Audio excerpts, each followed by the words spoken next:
Okay, we'll move from sports to politics because why not? Utah politics. Utah politics. We're going to talk about Utah Senator Mike Lee. He is a United States Senator from Utah. His father is the former Solicitor General Rex Lee, who started the law school and was also president of BYU. Very prestigious. Very prestigious and a very cordial, civil man. We're not really sure what happened to the son. Looking for a cool, delicious way to beat the summer heat? Try Postma's refreshing cold beverages. Enjoy a creamy Postma frappe made with milk and just the right touch of sweetener for a smooth, energizing treat. Or dive into a rich Postma milkshake, perfect for those sunny days when you want something tasty and satisfying. Postma gives you that delightful caffeine-free boost with every sip. This summer, chill out with Postma. Refreshment you can feel good about.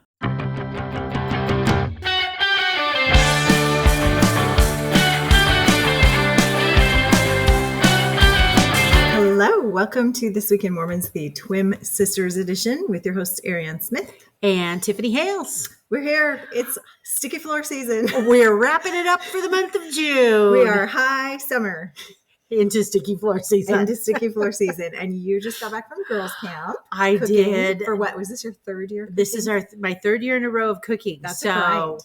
It is a grind. And the past 2 years, we've had about 22 people that we've cooked for. This year, it was 29. So you went up this year. Even more. So 8 meals over the course of 3 days. Mm-hmm. And it was a lot. We were not at a church camp. We were at a camp that was it was a Forest Service camp. So of course there was no kitchen or anything like that.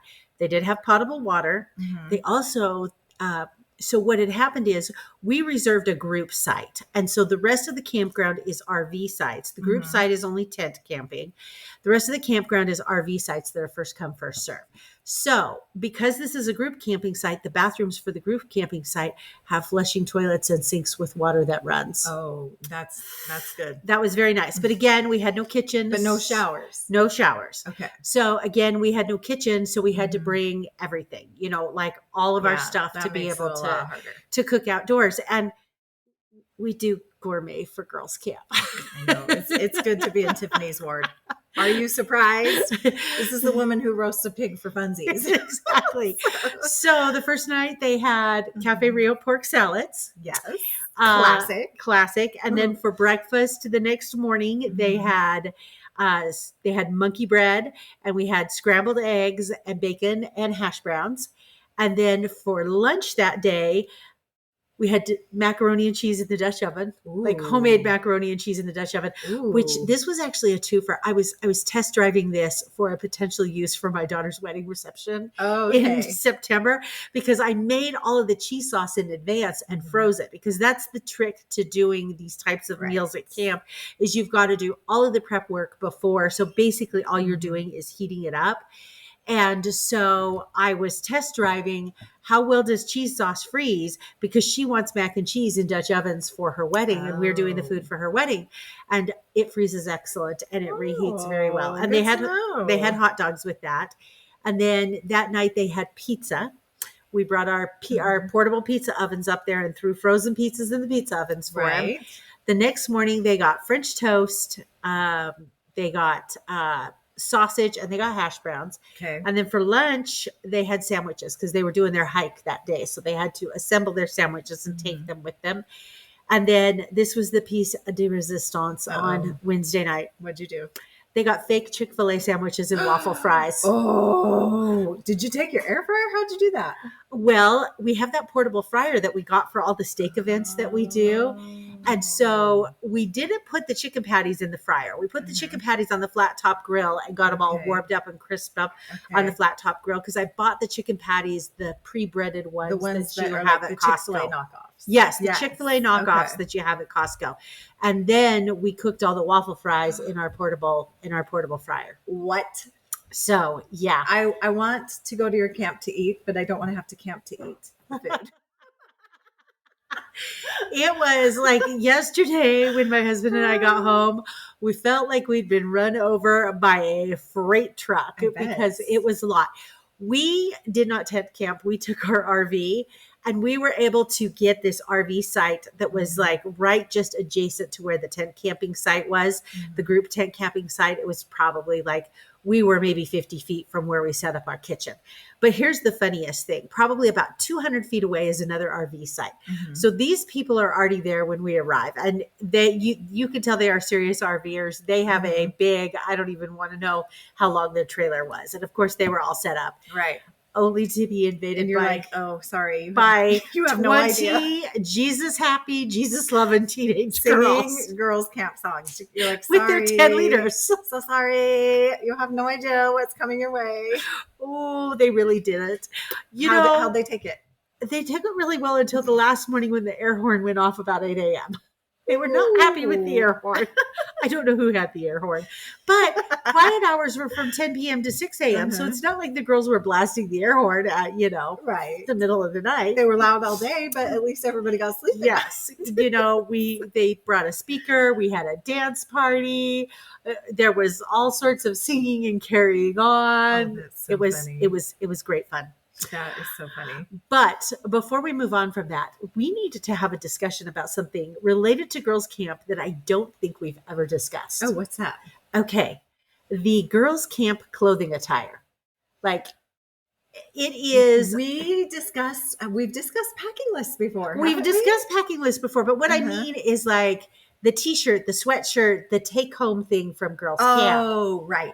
I don't recall us ever discussing that. No, we haven't. And I'm an assistant camp leader, and I was last year too. So we're both involved in girls' Yes. camp. I What did your girls get? I have very strong feelings because I did girls' camp for 3 years, and so I have very strong feelings about the Because we've always just done a t-shirt, but there was discussion this year of doing a hoodie because we did a fundraiser and we had a little extra money in the budget, but we didn't do it because we're just like, it's the end of July. It's so hot. yes. So what does your ward do? Well, let me start at the beginning and talk about my beef, and then I'll talk about where this goes. What's Okay. your beef? When I was girls camp director, I was like, we're not doing t-shirts that have the camp theme or scriptures or anything posted on them, because let me tell you, I will maybe wear that for 2 days at camp and then it's going in the pile. I'm never going to wear it again. That is not my jam. So we always did girls camp shirts. Like we did like matching tie-dye shirts, just stuff that I would legit wear that again. And when I wear it, it's going to remind me of camp. Right. Okay. So anyway, last year I brought last year's clothing item and I brought this year's clothing item because last year's clothing item was so good that I thought there's no way they can top this. Okay. Oh, what is And it? I don't think we like No, you said, I don't how think have we we've ever not discussed this? So that's why I brought it in a bag so you have couldn't you see it. cracked the code on cute clothing for camp? Oh, I have so cracked the code on cute clothing for well, camp. Tell me, because I'm about to like order a whole bunch of girls camp shirts. Okay, well, you're going to be Well, jealous. we already have the design. Our YCL's designed it. I'm just in charge of getting the design on the shirt. Oh, okay.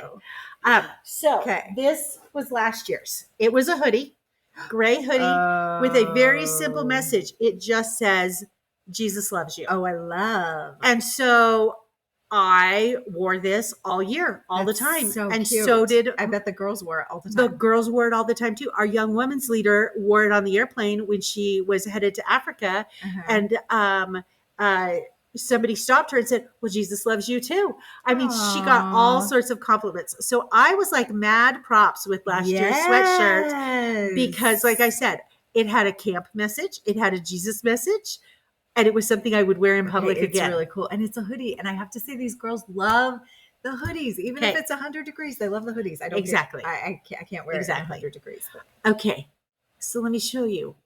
So I thought, there's no way they could top this. This was like the best Yes. sweatshirt Yes. ever. I was like, there's no way they could top did this. they do better? Oh my gosh, they What? did better. Now I really do need No. to go to your ward camp for the food and the gear. It's a little stinky and it's a little dirty because I haven't washed it yet. Okay. And I wore it for girls camp. All right. What is it? It's pink. It's pink. It is Barbie pink. And it has embroidery and it says, love like Jesus. Love like Jesus. And it's embroidered. And What- it's What is your embroidered. budget? Who's doing this for you? Well, we have an insider track. You have we hookups? we have somebody who their niece might have a sweatshirt business. Oh, dang. I know. But anyway, That is I so freaking cute. loved it. So not only did the 20 Jesus loving girls and their Right. and their leaders all parading around camp in their hot pink sweatshirts. Uh-huh. Oh, and for the guys that came, there were 3 priesthood holders. There was our bishop, there was my husband, and one of the dads of the girls. They got sweatshirts that say "Love like Jesus," but theirs were not hot pink. Oh, They got kind of an olive army green sweatshirt. Oh, okay. So very.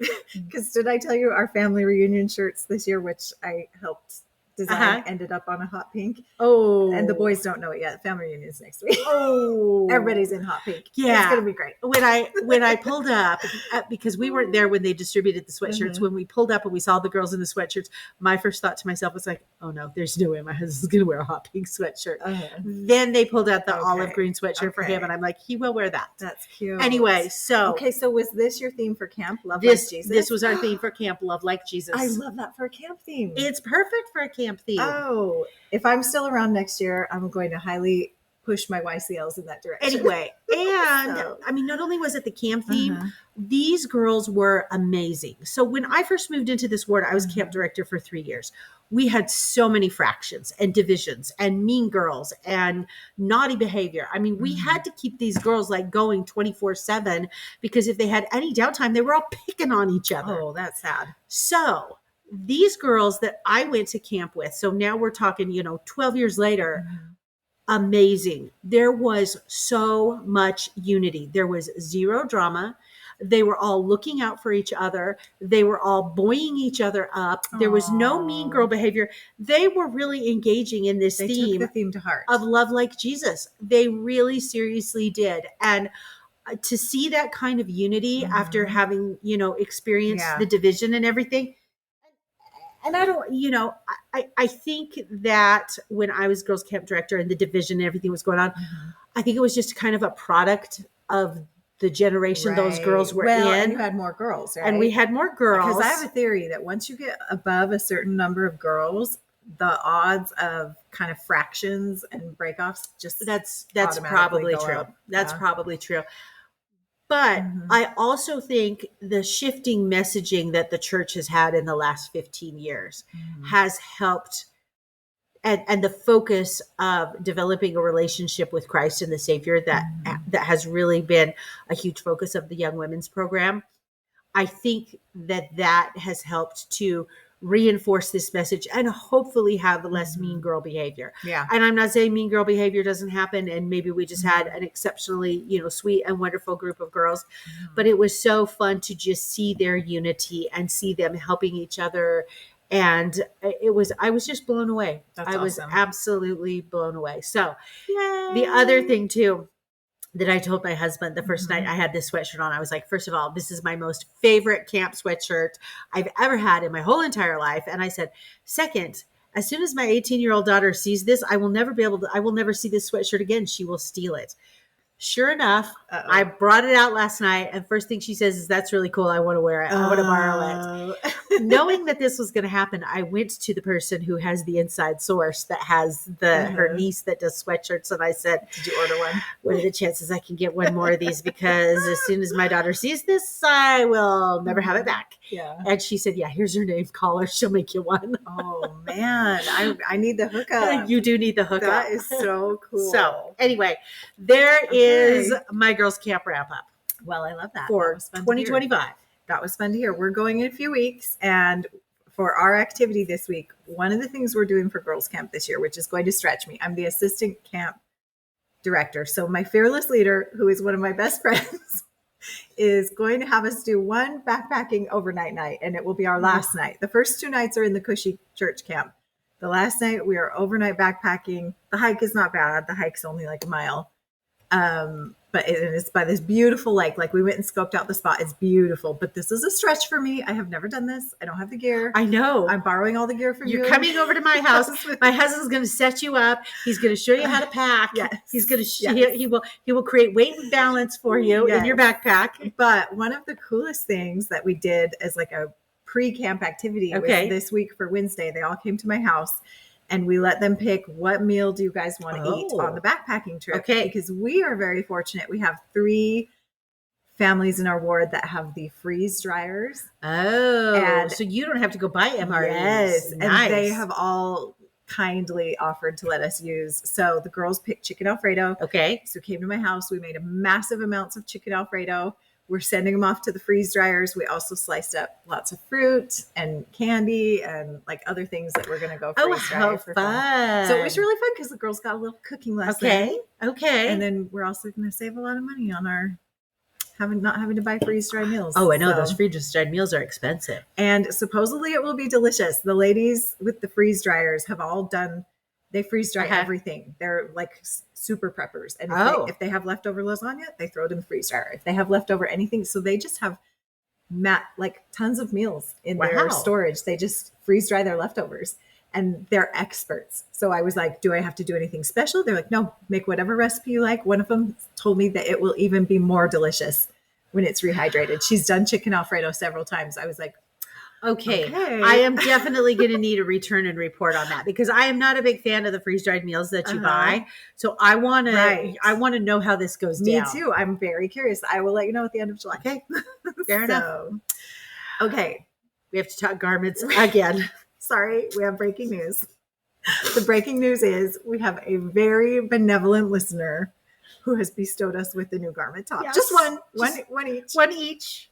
And we were just, our gratitude overfloweth. Our gratitude so This overflowing. was more than we ever expected. exactly. And we were in shock and awe. And we got it this week, opened it. We got them on Sunday. You came over to my Uh-huh. house, and Yes. we were debating: do we save them and open them on the show? And you said no. Let's give our review on the No, show. We need to So try them out so that we You can came report. over. You opened it. Yeah. I went to girls' camp, so you test drove this week. I have not had a chance to test drive. I test drove it yesterday. Okay. So here's the deal: the straps.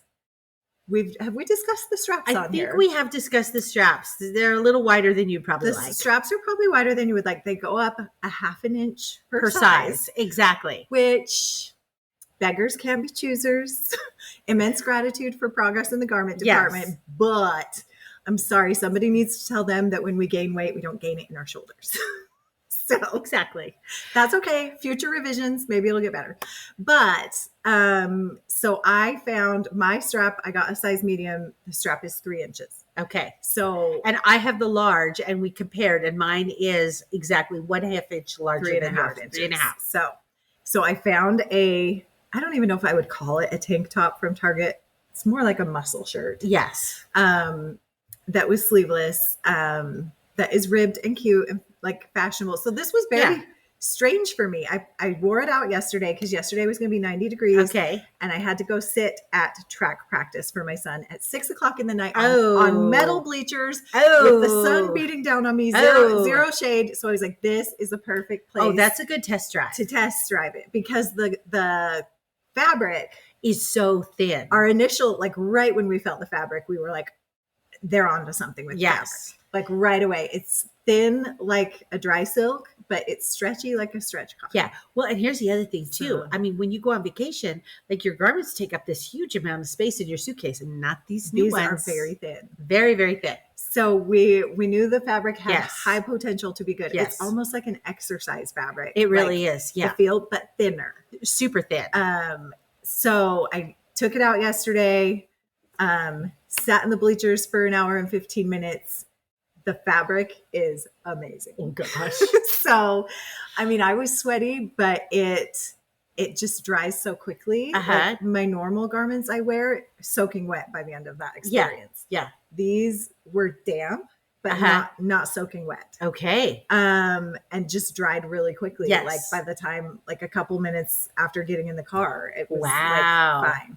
So this is my interesting observation. The other thing that I forgot, and I know this from the gym, because in the summer when it's hot, I wear always a tank top to the gym. There is Uh-huh. something about when it is beating hot, there is something about not having fabric in your armpit Uh-huh. and down your arm that is so much cooler. Oh. And I recognize that at the gym, but I've never had that experience with Outside of the gym. with normal clothes.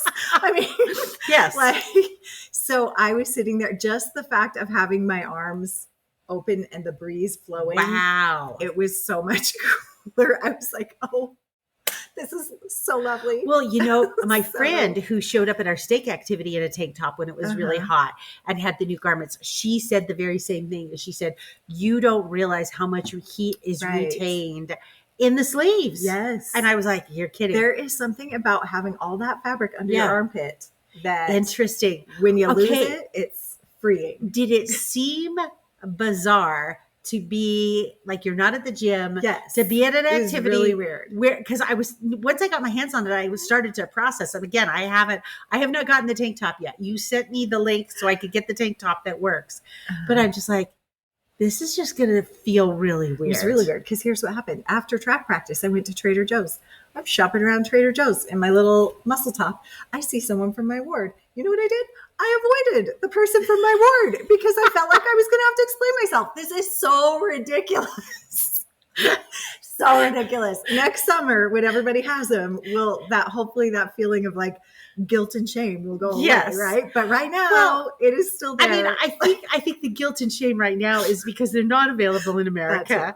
I think that is maybe where the guilt and shame comes in. But I also think it's just going to feel, setting that aside next summer when they're available everywhere, I just think it's going to just be so different. Right. And again, I mean, I will be feeling that here shortly once I get the right tank top. And right.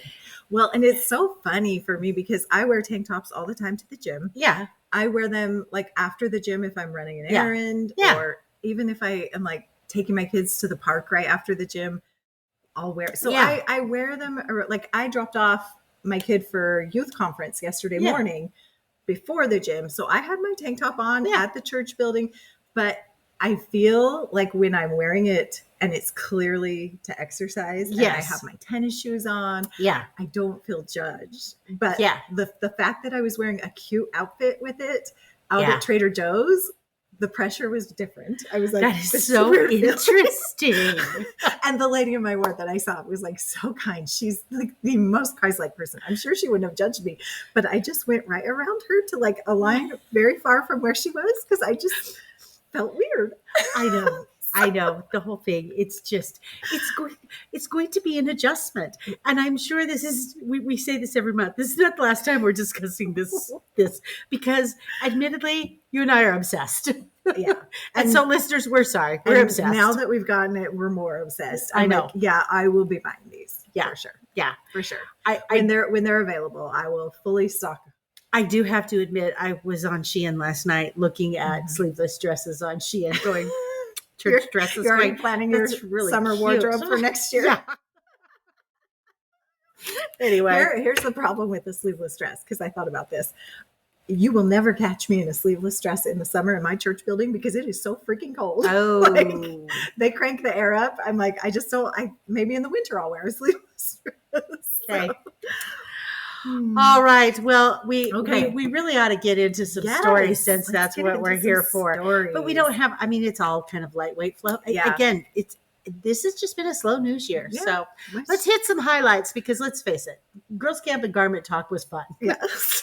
Okay. So here's our first article for the week. This is Deseret News, did a whole write-up on how Ricks College, it was announced 25 years ago that Ricks College would transform to BYU Idaho. It was in June of 2000 is when they made that announcement. Wow. And then I believe it was a year later in 2001 when they actually did the name change and began the process of turning it into a 4-year school. I cannot believe it's been 25 years. That's wild. Yeah, I wouldn't have guessed that. I would have been like, oh, what? I like was 10, 15. I was just finishing college when this happened at BYU Provo. And I had so many friends that went to Ricks for their first couple of years of college. And I remember when they announced this, and I, at the time, did not realize what a big deal that was. And looking back at it now after 25 years, like the amount of growth that has happened. So they started when it was Ricks College, they served about 8,600 students. Okay. They now, on a yearly basis, serve 30,000 students. Which is crazy. On campus with their trimester schedule, how they rotate them through. which is another unique thing they've done to fit more kids in. Mm-hmm. And then the article also talked about how this was kind of the launching pad for BYU Pathways. That came about through BYU Idaho, and that because of that, when you factor in all of the students that have been added through BYUI and through Pathways, 100,000 students have been added to the mix since the year 2000. That's crazy. Which is so wild and so good. I love it. I love it too. I think it's so great. The more, the better, as far as like getting our kids educated. Exactly. And having educational opportunities that are affordable. Yeah. So, and the other thing that really got me thinking about this article is it made me think of the newly announced medical school. Like when they announced BYUI was changing to BYUI, we really just had no vision for what that would look like. And it makes me think, what are we going to say in 20 years about the medical school? Because right now we don't really understand what that entails and what it'll look like and how fast it'll grow and what it'll look like in 20 years. But it'll be interesting to see. Yes, it will. So, okay, next story, another big milestone for church news. This is 5,000. We're coming up on 5,000 episodes of music and the spoken word, which is like mind blowing. It's a big anniversary this summer. They've been asking for viewers to write in and submit their love letters and stories and experiences with music and the spoken word. But they did a new podcast. The Church News has a new podcast out. I have not listened to it yet, but they interviewed the Tabernacle Choir president, Michael Levitt, and also the new host, Derek Porter. So that would be a fun one to listen to. I haven't listened yet, but I'm sure it's a good one. Okay. So, all right. We're going to shift gears to sports. BYU got a big get this week. Yeah, they did. I should say BYU football. So there is a young man in Northern California, and his name is Ryder Lyons. And he is a member of the Church of Jesus Christ of Latter-day Saints. And he is the number 3 high school quarterback in the nation. So he's headed into his senior year of high school. And so, of course, all of these schools are clamoring for him. Now, a couple of interesting things to note about Ryder Lyons. He has an older brother. His older brother is named Walker Lyons, and his older brother Walker plays for USC, and he is a 4-star tight end. And when Walker was committing to a school, again, he was up there in highly ranked as a tight end. BYU went after him. BYU wasn't able to score him. USC scored him, and so he plays for USC. He also dates Riley Arnold from Dancing with the Stars. So fun fact there. Anyway, what a small world. A very small world. So this is clearly a football family. They are very football driven. They have these sons. I don't know if there are more brothers in the pipeline, kind of like Zach Wilson's family, but clearly they are driven. Anyway, so BYU wanted Ryder and wanted Ryder badly, but a couple of other schools wanted him as well. USC wanted him, and so did Oregon. He decided to pass on USC. There's no information as to why he decided to pass on USC. Maybe he didn't want to be, competitive with his brother. So it came down to a horse race between Oregon and BYU. And Oregon offered him a sweet, sweet monetary package. Mm-hmm. And prior to this last weekend, because he just announced his decision on Monday. Prior to this last weekend, it was kind of 80-20. 80% he'd go to Oregon, 20% he'd go to BYU. He went and did an on-campus visit this last weekend, and then he had to make a decision on Monday night, what he wanted to do. Now, what's really interesting is how aggressive BYU was and how they targeted him. So not only, they couldn't compete financially with what Oregon was offering. He got a very nice financial package, but not in the lines with what Oregon was offering him. But what BYU did do is they pulled out a lot of their big guns, including their alumni. They pulled out Taysom Hill, Danny Agee, Steve Young. They're all calling him. They're the week leading up. They're just... Well, not only the week leading up, his family already is super close with Steve Young. They all live kind of in Northern California, and so he knew Steve Young very, very well. And I read a different article last week, which we didn't pull for this one, but it just talked about another player that had played for BYU. I can't remember if he ever went to the pros, but one of the things that they were touting is if you go to BYU, you are going to make all of these connections that are going to serve you post BYU. And what they mean by connections is football is not going to be your entire life. You are going to have some other career path, and you will make these connections that will be able to serve you, whether you want to go into business or whatever, at BYU, because alumni kind of take care of themselves. And so anyway, this article talks about that as late as 2 a.m. on Tuesday morning, Oregon was in contact with him, trying to make him commit. And it wasn't until 3 a.m. that he made his decision and informed Oregon. Apparently Monday night, early into Tuesday morning, he is struggling to make his decision. And so his family ask the friends not to call or come over so that he could ponder, pray, and contemplate what to do. And so by 3 a.m., he decides, I'm committing to BYU. He let Oregon know. By 7 a.m., he's on Pat's, what's the Pat McAfee show, announcing his decision, because he did say, I will make a decision and I will let everybody know by Tuesday. Anyway, so he made his decision. He committed to BYU. What he is going to do is he's going to serve a mission for 1 year, which I thought was very interesting. Only 1 year? Yes. Because we get him, 2027. Yes. Because he graduates in 2026 because he's a senior. Oh, and he's so got one more year of high school. He's got one more year of high school left. So I missed that. Yes. I thought he was leaving for a mission now. Yeah, no, he is not leaving for a mission now. At least that was my understanding. Let me look here. But I do know the article said they don't get him till 2027.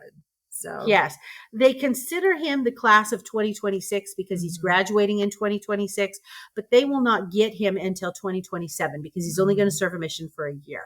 Now, what's really interesting is his brother Walker did an 18-month mission. His brother Walker graduated from high school early in December, went on his mission, was back 18 months later in June to be able to start training camp and everything with USC. This is interesting that they're being flexible on this now. This is very interesting. I didn't know this was an option for athletes. I did not know this it makes sense. Was an option either. We're doing service missionaries now. We're trying to be more flexible. Exactly. So I think that is very fascinating that they're being more flexible. And are they only being flexible if you're a star athlete, or if you have other circumstances, would they be willing to be flexible? Right. I don't know. Anyway, but I do admire his commitment to go, you know what? I'm coming to BYU, but I'm going to go serve a mission first. He probably saw the good things that a mission did for his older brother. So anyway, it's a big get for BYU, and it's going to help them recruit even more people, knowing that Ryder Lyons is going to be the quarterback. So anyway, it's interesting what a cycle it is. Like, exactly. And the article pointed that out. Like, if you get some big names, it helps you get more big names. Exactly. And it's just a cycle. But it perpetuates You've itself. got to get those initial ones. Exactly. To get it going. That's exactly. Kind of how high schools are too. I know. Anyway, it'll be fascinating. I mean, I've already enjoyed watching his older brother Walker and his romance with Riley Arnold. We have to start placing money on the table when those two are going to get engaged. No. It's a good thing we got a quarterback waiting in the wings. So we're having some quarterback issues right now. We got a quarterback. That's very true. That is very, very true. Not that he'll be able to help out that situation, but you didn't even that. Anyway, it's a big get for BYU. So congratulations to BYU, and congratulations to Ryder Lyons. I think he'll probably be a really good fit down there. It's fun news. Okay, we'll move from sports to politics, because why not? Utah politics. We're going to talk about Utah Senator Mike Lee. He is a United States Senator from Utah. His father is the former Solicitor General Rex Lee, who started the law school and was also president of BYU. Very, very prestigious. Very prestigious, and a very cordial, civil man. We're not really sure what happened to the son. So here is what Mike Lee has done recently to land himself in a bit of hot water. I think Mike Lee should be the Mormon behaving badly for the week. but there are some others in that category. But honestly, he gets my nomination. Okay.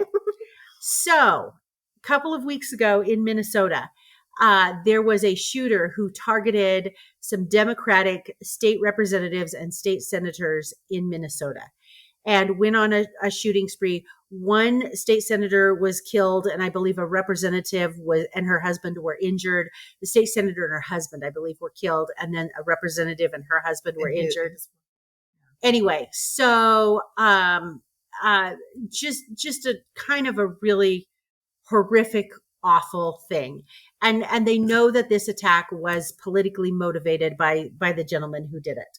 So Mike Lee gets on his Twitter. Somebody needs to take his Twitter away from him and posts a mask image of the suspect along with the caption, "Nightmare on Waltz Street." And he is referring to Tim Waltz, who is the Democratic governor of Minnesota, was the running mate on Kamala Harris's ticket. And then he, in another post, blamed the attack on Marxist and offered no explanation. So no sympathy, no, this was awful. He is using these attacks as an opportunity to, I don't know, gain political points, whatever. So he doesn't offer any condolences. And then he starts receiving a whole bunch of backlash. And after he receives the backlash, he quietly deletes the post with no apology and no comment. So a couple of senators actually confronted him. Senator Amy Klobuchar and Tina Smith confronted him directly on the Senate floor saying, have you no decency? Your remarks are insensitive, not even true.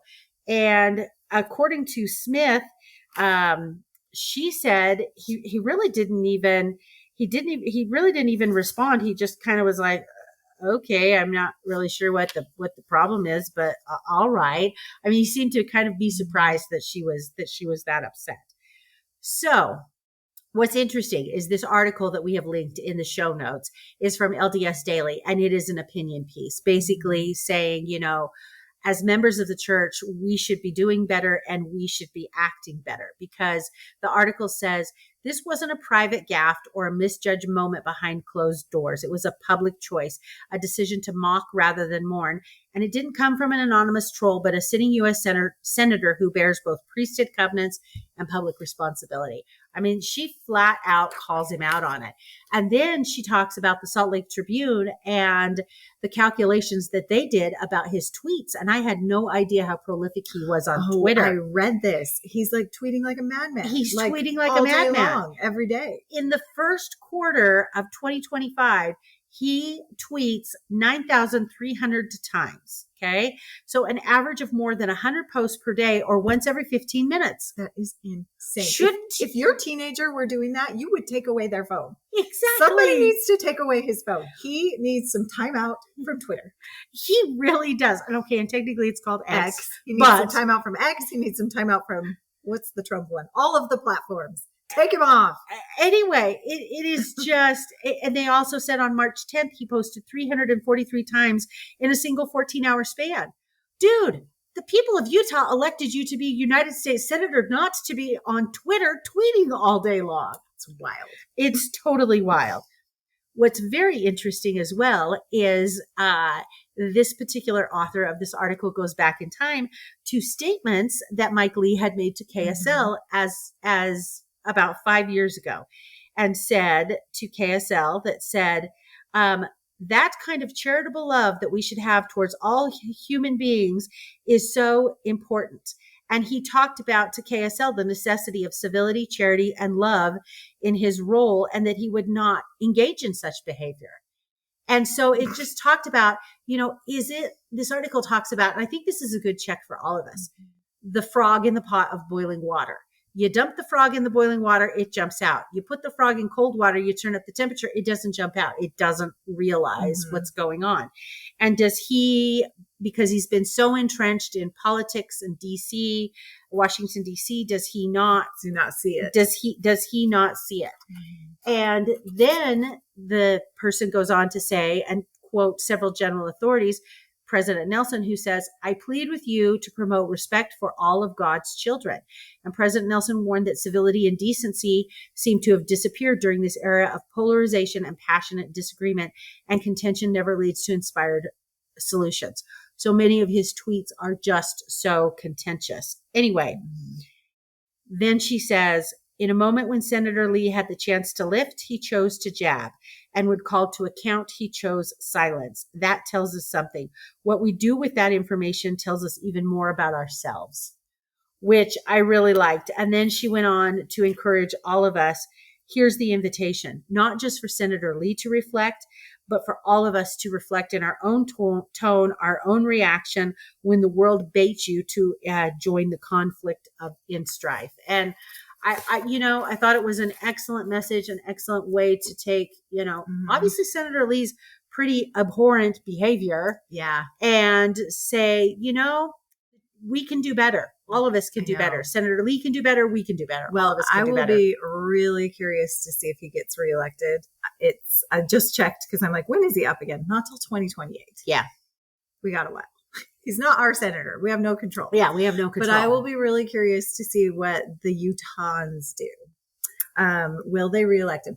Because the other interesting thing is with this budget bill and the land thing that has all come out in the past. Yeah, week, he wants to sell a lot of public land. He was kind of the one that helped put that in about selling public lands. And I feel like the people of Utah are pretty ticked off about that. They have very amazing public lands there. Yeah. And the whole Western United States is ticked off about it. All the neighboring states, everybody in Idaho is like, excuse me. Even our senators have come out and said, no, this is not cool. Yeah. So he has not only ticked off his own people, he's ticked off the whole Western United States. So see if he can rein it in. I hope they don't forget by 2028. Okay. So. All right. So let's hit a few more news articles. All right. I don't want to say articles of news because that will make Richie mad. Let's hit a few more stories. Is that news stories? Is that his copyrighted term? He calls them articles of news. And so if any other LDS adjacent podcast calls them articles of news, he gets a little salty about it. That's funny. So we don't want to step on Richie's toes. So we're just going to say news stories. We don't want to make Richie mad. No, we don't. Okay. The next one, this one is actually so sad. This one hit the news this week. A week ago, last Saturday in South Africa, there was a major accident involving several young women and their leaders. Yeah. It was in the Kingdom of Lesotho.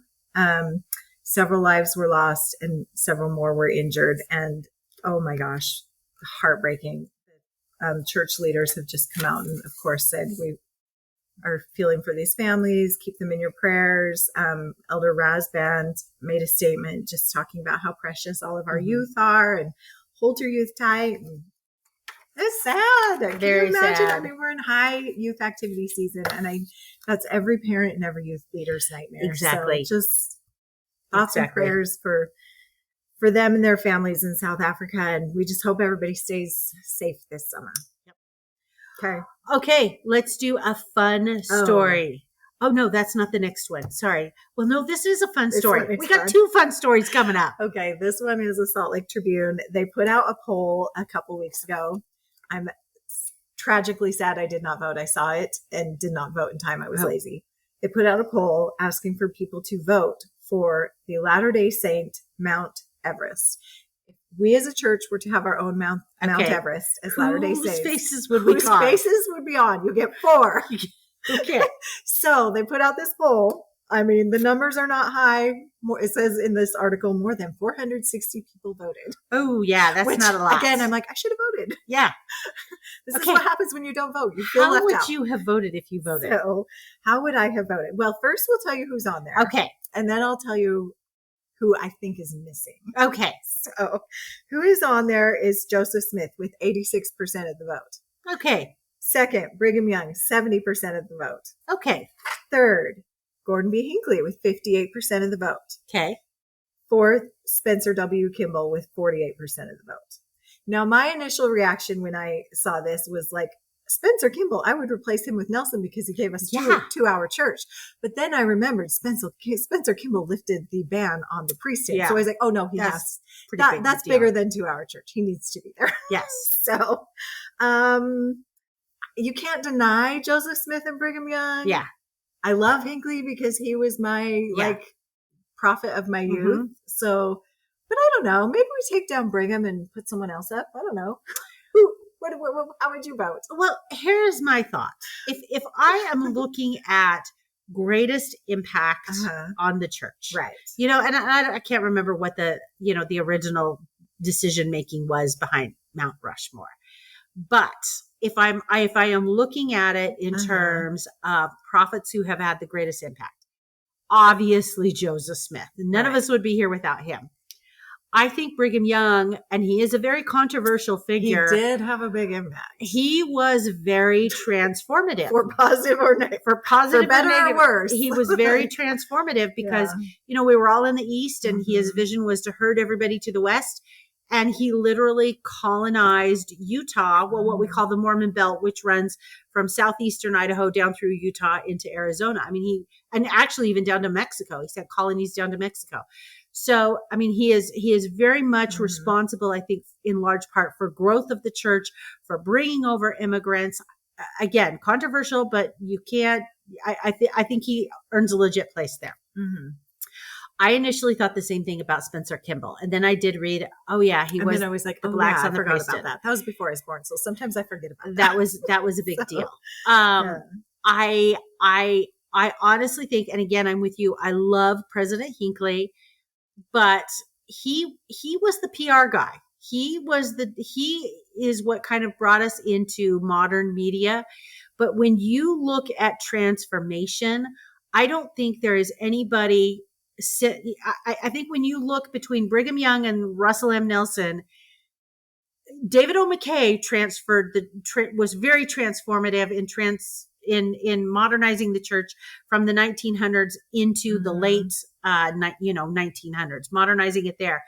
But really transformative has really been President Nelson. Yes. And I think the history will be very kind to President Nelson because his changes have been really good, and his changes have been fast and furious and have shifted the direction that we are all traveling very much in a positive, good way. And I mean, at the time, Hinckley gave us so many temples, and that was huge.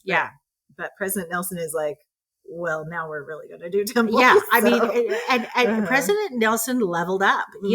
I kind of wonder, how long was he waiting in the wings going, I've got all of these ideas that, someday when it's my chance, I'm going to take them to the Lord and see what the Lord thinks. Yeah, I don't know. It's interesting. So in the poll, fifth place, who just missed the cut, was David O. McKay. Yes. And then sixth place was Russell Nelson with a 30% of the vote. So a very interesting. I thought we need to discuss if there were a women's version of Mount Rushmore for the church, who would be on there?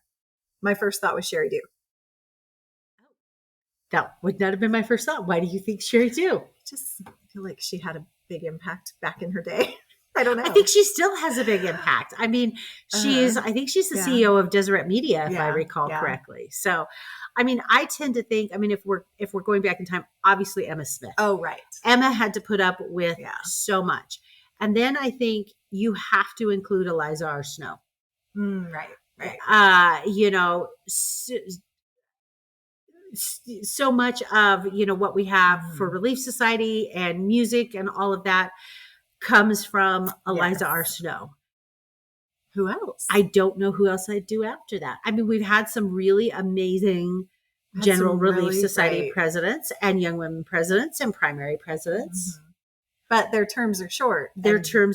So they don't. Their impact is quickly forgotten. Exactly, and maybe which is that's unfortunate. And maybe that's why Emma and Eliza naturally come to mind, because they were there for a very long time, and I think that they were transformative. And I think a lot of the General Relief Society presidents that we've had currently, I think they serve for like 5 years. In the past, they'd be there for 10 or 15, but they weren't transformative. I don't think they get the opportunity to be transformative. No, they don't. Like the early ones did. They don't. So. They don't. They are very much kind of placeholders and worker bees. Maybe that's a discussion for another day. Okay. But Interesting to think about. Interesting to think about. Okay, let me hit this one really quick. So, 2 mission presidents, David and Sister Rebecca Jackson of Phoenix, Arizona, and Aaron and Sister Katie Shepherd of Brigham City. So, the Jacksons are going to, where are they going on their mission here? They are going to Argentina, and the Shepherds are going to the Kiev, Moldova mission. Okay. In the Ukraine. Okay. Well, actually, they're going to direct the Ukraine mission from Moldova, excuse me, because of just all of the conflict and unrest that's going on in Ukraine. Sense. Okay. So that's not unusual. What is unusual is the Jackson son is already in the Ukraine Kiev mission, and the Shepherd's son just got assigned to the Argentina mission. So they're both in their respective, and they're swapping children. So that was kind of fun. That's fun. Very cute. Right. Very cute. Okay, next story we'll hit on very quick. Baptisms are up. This past year, Peggy Fletcher Stack wrote about it. This is the biggest jump in 1 year jump in the church history. And it's the biggest jump we've had since the year 1990. We have not been given the exact number of baptisms within the past year, but they did say that there has been at least a 20% increase in convert baptisms across the board, not just in South America or Africa. They wanted to clarify, this is not Africa and South America carrying us, but everywhere has had at least a 20% jump. Isn't that interesting? That's interesting. And they said, I mean, they're thrilled about it. They interviewed Elder Cook, and I mean, they think this is super promising. It's been like so either steady or declining for so many decades now. This is the first time in a very long time we've had a big jump. Very cool. All right. Last story before we move on to Mormons behaving badly that I'm just going to hit really quick here. Benson Boone, who I'd never heard of the guy until I recorded 2 weeks ago with John Bernheisel. Now, you knew who he was. I knew who he was. Teenage daughters. Okay.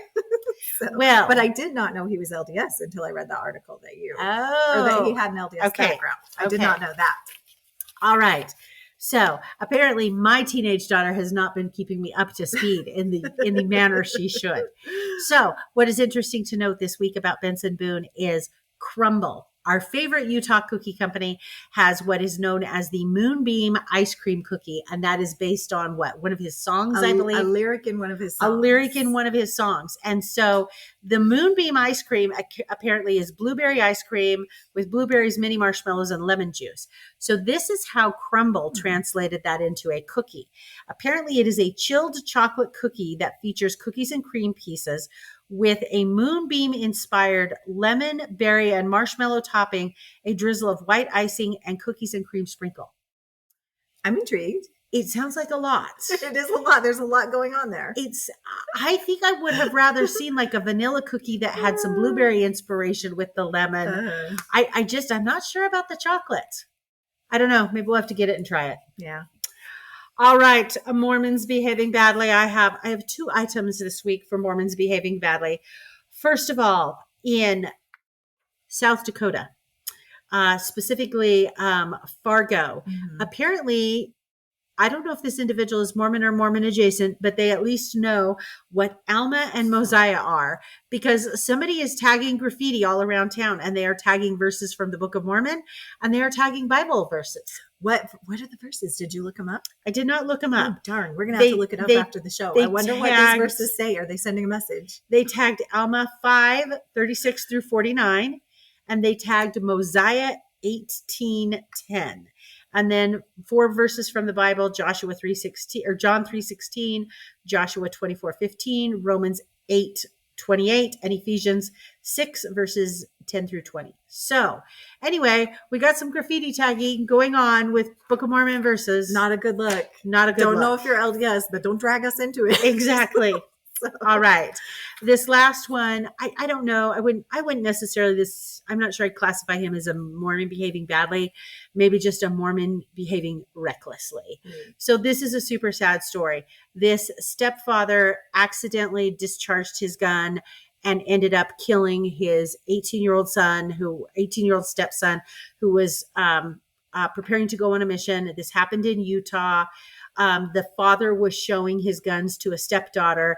He had 2 guns that were identical. He picked up one of the identical guns thinking it was the gun that he'd cleared. It wasn't the gun that he cleared. Inadvertently killed his stepson. What's really sad is he was a former Green Beret. He has lots of military training. He was just being really kind of reckless. And as a result, he's been charged with manslaughter. What's interesting is after it happens, he stands up, he tells his wife to call 911. He proceeds to manipulate and remove the magazine from at least one pistol, puts the guns away without checking on the child, then gives the child a blessing, and then starts performing CPR. Oh, dear. And he said, well, when asked, why didn't you immediately perform CPR? He said, well, I knew he wasn't coming back from this. Oh, no. So anyway, super, super, super sad for all of them. Yeah. So anyway.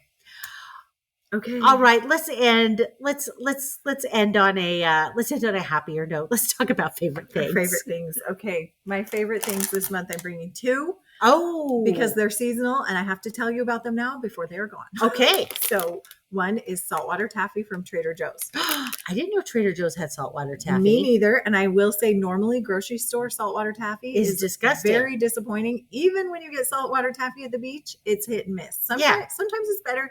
Sometimes it's not. This is the best saltwater taffy I have ever had. Oh, what flavors is it? There's cherry, watermelon, strawberry, and other natural flavors.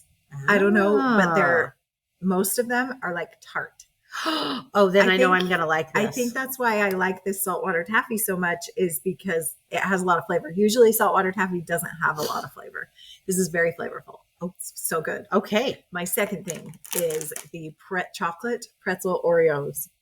It's one of their new flavors. Have you seen them? No. I'll give you one when we're done recording. Okay. They are so good.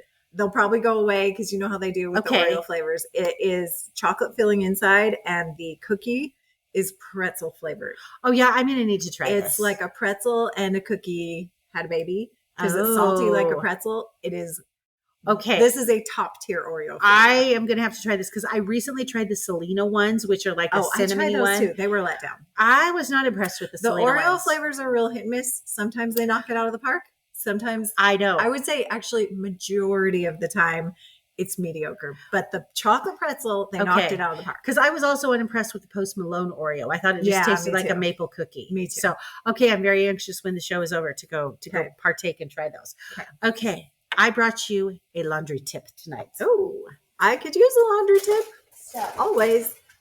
My favorite laundry detergent. So I am pretty particular about my laundry detergent because I obviously want my clothes to smell clean, but some of the perfumes that they use are just like really, really super overwhelming.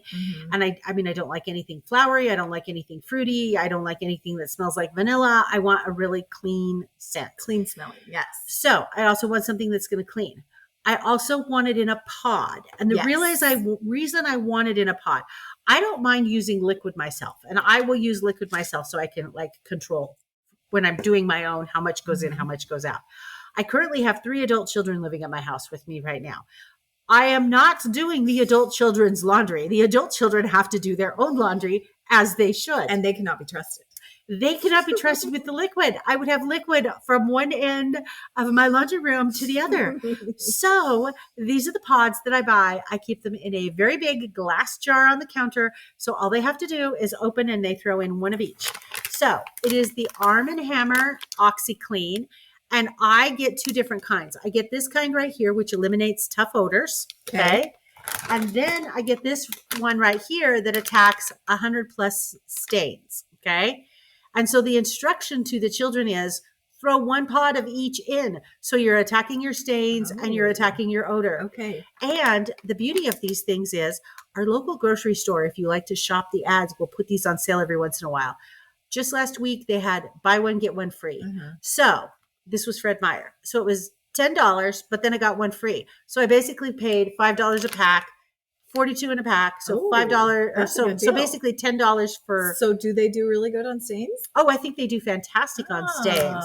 So, and nice clean odor, but not like, not overwhelming. Like I like the smell of Gain, but it is way too much. It is way too much. And sometimes Tide will be way too much for me. So I really like the Arm & Hammer. Okay. That's my tip of the week. I'll have to give it a whirl. Okay.